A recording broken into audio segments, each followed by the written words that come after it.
the biggest R&B hits in history weren't meant to be taken seriously. They started as jokes, playful studio experiments, or just pure fun. And somehow they became global anthems. Funky characters, outrageous lyrics, and absurd concepts took over the airwaves, topping charts and filling dance floors. From quacking ducks to kung fu kicks, these songs weren't supposed to dominate the world, but they did.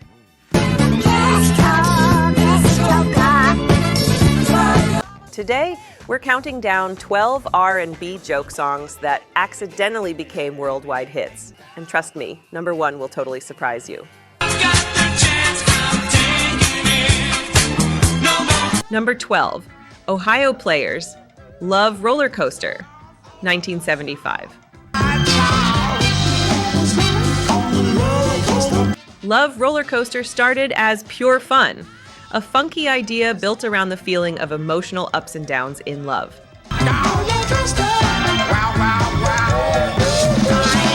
The Ohio Players wanted a song that felt like a roller coaster, thrilling, chaotic, sexy, and a little dangerous. Musically, the band leaned into raw funk energy. Sharp horn stabs, heavy bass, and tight drums gave the track its non-stop momentum, while the groove never lets you breathe, just like a ride climbing and dropping without warning. It was designed to hit hard in clubs, not to be analyzed. Then came the scream. Why don't you let me During recording, the band added a high-pitched scream in the background. Officially, it was just studio theatrics, a playful sound effect to heighten the roller coaster theme. But once the song hit radio, rumors exploded. Listeners began claiming the scream was from a woman being murdered in the studio.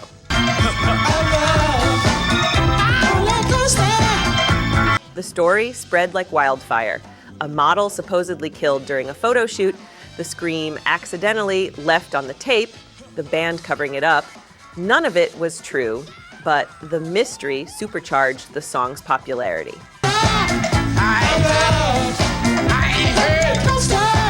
In reality, the scream was reportedly done by Billy Beck's girlfriend, recorded deliberately as part of the track's drama. But by then, the legend was unstoppable. Radio DJs teased it. Fans rewound the record. People listened closer, again and again.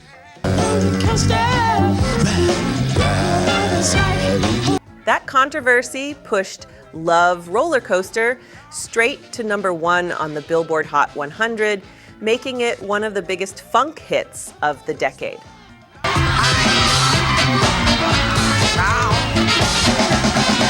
What started as a playful, almost joke-like funk song became a cultural moment, proving that sometimes myth, mystery, and groove together are unstoppable.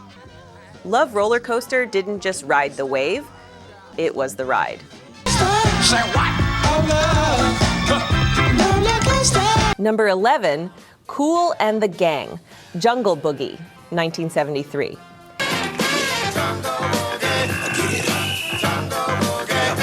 Jungle Boogie was never meant to be deep. It was meant to move people. By 1973, Kool and the Gang were already respected musicians, but they wanted something raw, a track that felt like a block party, a jam session, and a dance floor explosion all at once.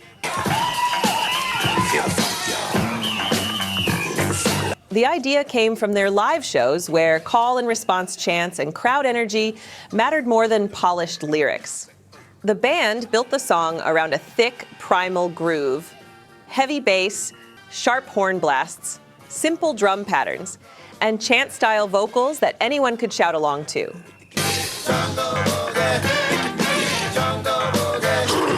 The jungle theme wasn't literal, it was symbolic. It represented untamed energy, freedom, and the joy of letting loose. Lines like, get down, weren't written to be clever. They were written to command movement. In the studio, the band intentionally kept things loose. No overthinking, No fancy storytelling, just pure funk instinct.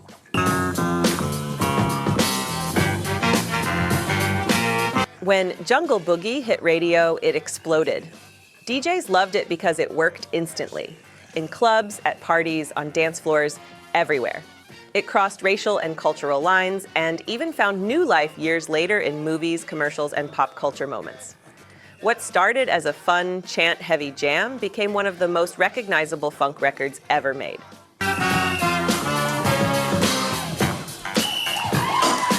Jungle Boogie proved something important. Sometimes the songs that feel like jokes or party noise end up becoming timeless cultural anthems. No message, no sermon, just groove. And that was more than enough. Get down, get down. Number 10, KC and the Sunshine Band. Get Down Tonight, 1975.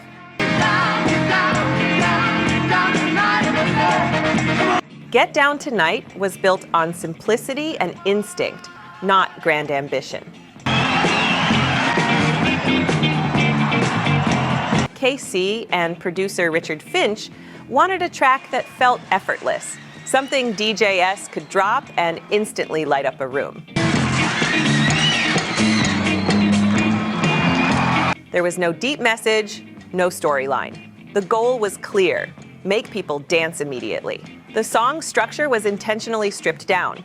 A hypnotic bass line, light, bouncing percussion, breezy falsetto vocals, chant-like phrases repeated until they stuck in your head. Even the lyrics felt almost improvised. Do a little dance, make a little love, get down tonight. Sounded like something said in the moment, not carefully written. And that was the magic. In the studio, the band focused on rhythm over complexity. Every instrument was mixed to feel clean and playful, making the song accessible across radio formats, R&B, pop, and disco all at once. When it hit radio in 1975, the response was instant. Get Down Tonight shot to #1 on the Billboard Hot 100, becoming one of the defining records of the disco era. It crossed racial, cultural, and age lines. Everyone could move to it. What began as a lighthearted groove, almost a musical joke, turned into a global party anthem that still fills dance floors decades later. Get Down Tonight proved that sometimes joy is the message.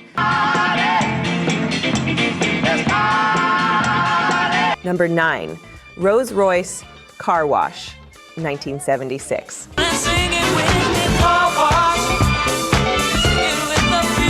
Car Wash was never supposed to be a serious R&B statement. It was created as a soundtrack theme, a fun, upbeat song meant to match the energy of the 1976 film Car Wash. Nothing more. And work. Keep those bags and machines humming. Work. Producer Norman Whitfield, fresh off his revolutionary work with The Temptations, approached the song with a simple goal: make it feel like everyday life, something ordinary people could instantly relate to.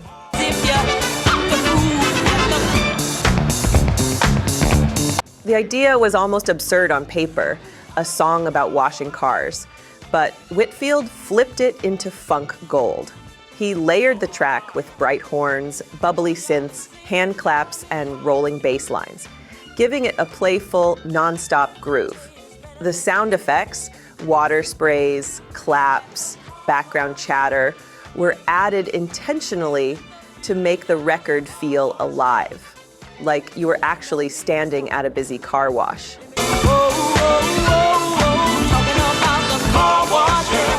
Lyrically, the song was lighthearted and repetitive on purpose.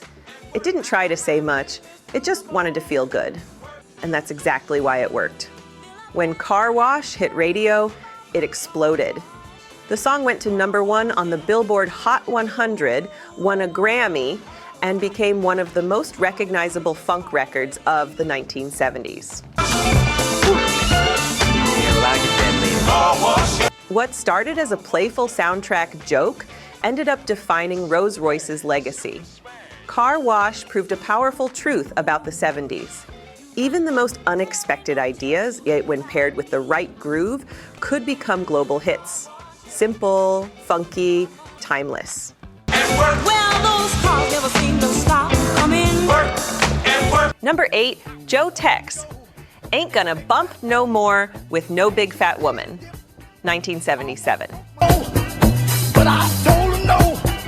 You don't know. How playful humor turned into a funky chart topper, Joe Tex was known for his outrageous personality, smooth delivery, and sense of humor.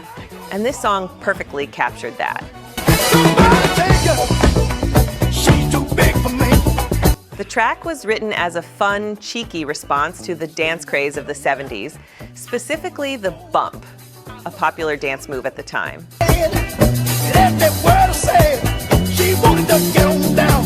The lyrics were intentionally playful and exaggerated, joking about his preference for larger women while keeping it lighthearted.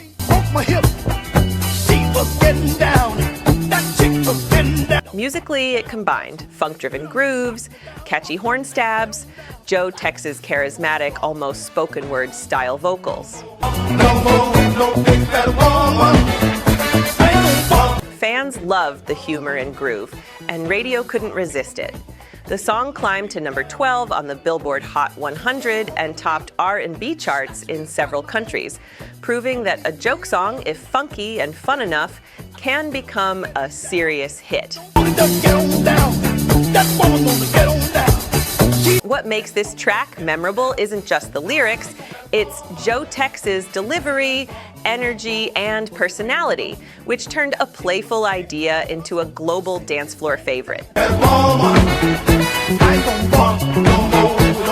Number 7, Commodores, Brick House, 1977. How can she lose what she used? Brick House started as a fun, tongue-in-cheek idea among the Commodores. The band wanted a song that celebrated strong, confident women while showing off their signature funk grooves. The title itself, Brick House, was a playful reference to a woman's curves and strength, almost like a private joke in the studio. Musically, the track is pure 70s funk magic.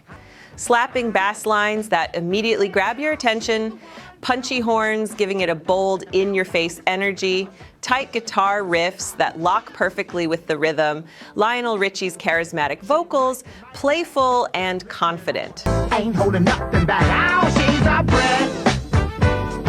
The chorus was designed to be instantly memorable, with call and response patterns that made crowds want to sing along.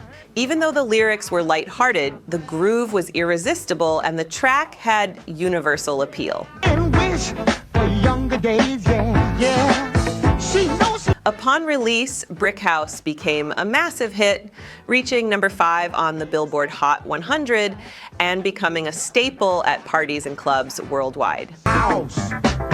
Yeah, she's 1990. Its playful energy, catchy hook, and unstoppable funk made it one of the most recognizable R&B tracks of the 70s. Oh, she's a brick. House. What started as a studio joke about a nickname ended up as a funk anthem, proof that sometimes the most casual ideas make the biggest impact.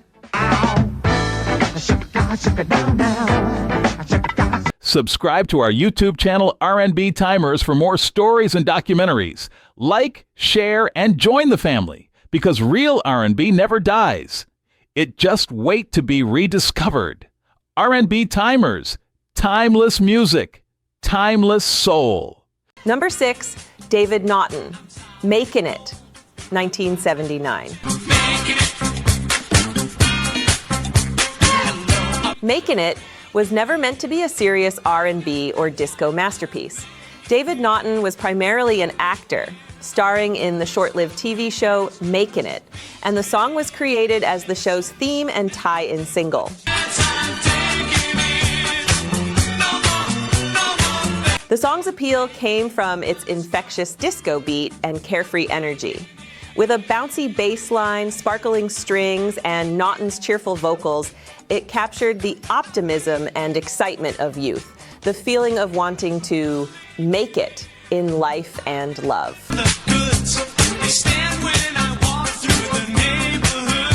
Lyrics were intentionally light and playful, filled with fun catchphrases rather than deep storytelling. But that's what made it relatable to teens. It felt like a soundtrack to your weekend adventures. When it hit the airwaves, the song unexpectedly exploded, climbing to number 5 on the Billboard Hot 100.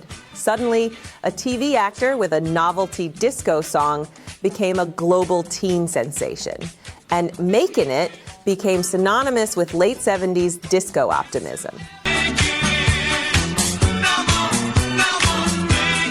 This track proves that in the 70s, even novelty, playful songs could dominate the charts, especially if they captured the mood of the moment.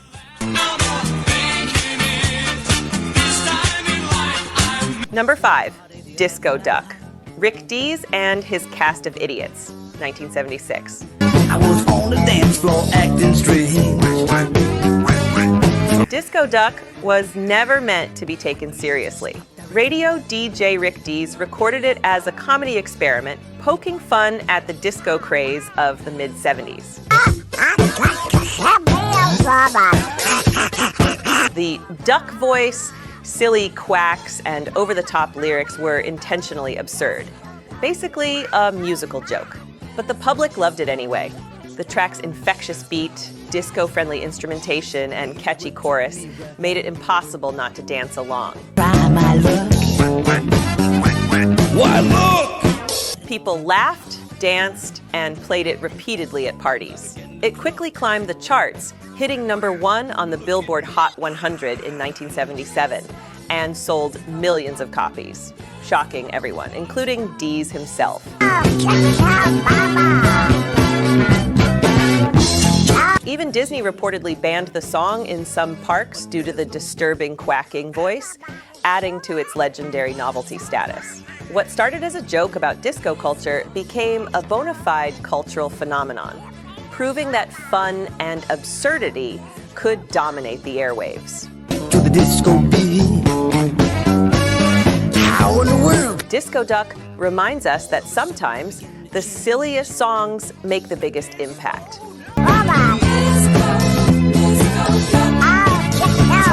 Number 4, Chic, Lee Freak, 1978.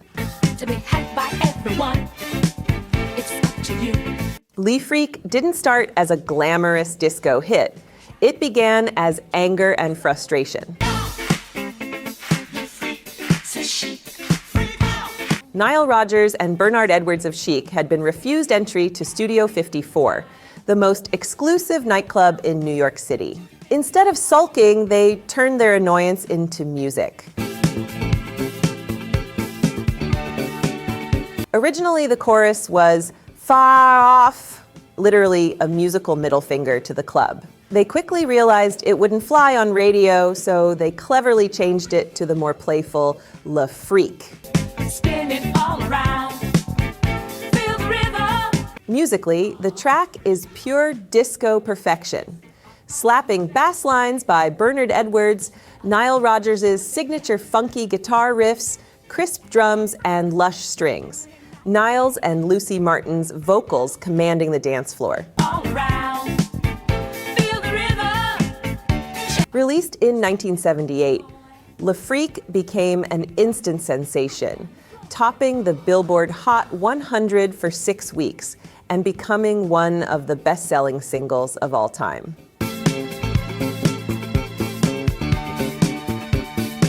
The irony?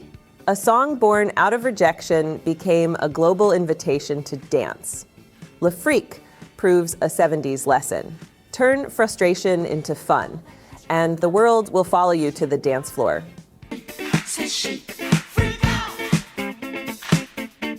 Number 3, Kung Fu Fighting, Carl Douglas, 1974. From funky Chinatown, they were chopping the Kung Fu Fighting was never meant to be a serious R&B or disco classic. It was pure novelty.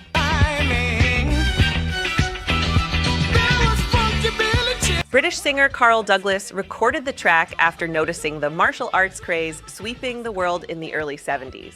The goal? A fun, danceable song that capitalized on the trend. Musically, it's simple but irresistible.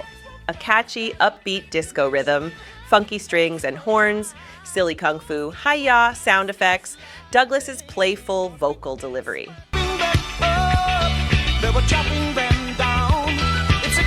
Despite, or maybe because of, its novelty, the song exploded globally, topping charts in the US, UK, and beyond.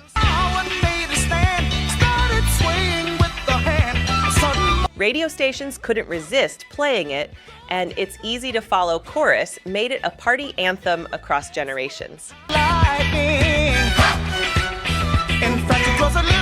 Interestingly, Kung Fu Fighting sold over 11 million copies worldwide, proving that even a song that started as a joke could become one of the best-selling singles of the decade. It's a perfect example of 70s R&B and disco. Sometimes fun, ridiculous, and absurd is exactly what the world needs. Number 2, Village People, YMCA, 1978.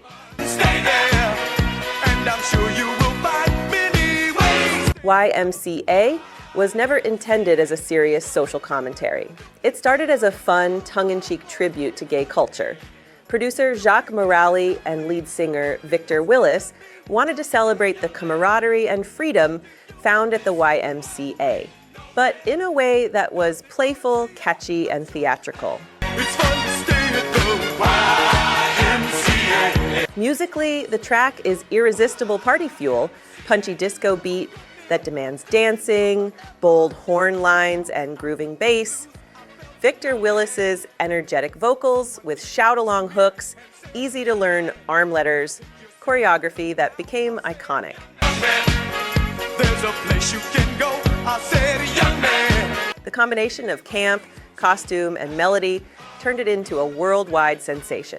YMCA didn't just top charts in the US, it became a global cultural moment, played in sports stadiums, parties, weddings, and even political rallies decades later. By himself, I said, young man, put your pride on the ship. Ironically, a song that started as a humorous, slightly niche idea became one of the most universally recognized anthems in music history. Young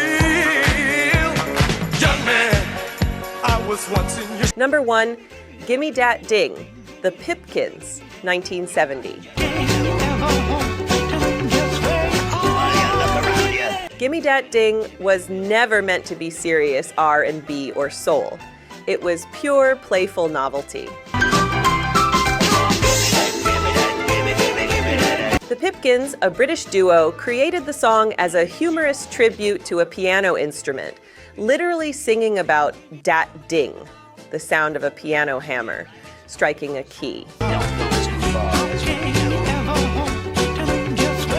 Musically, it's simple but irresistible.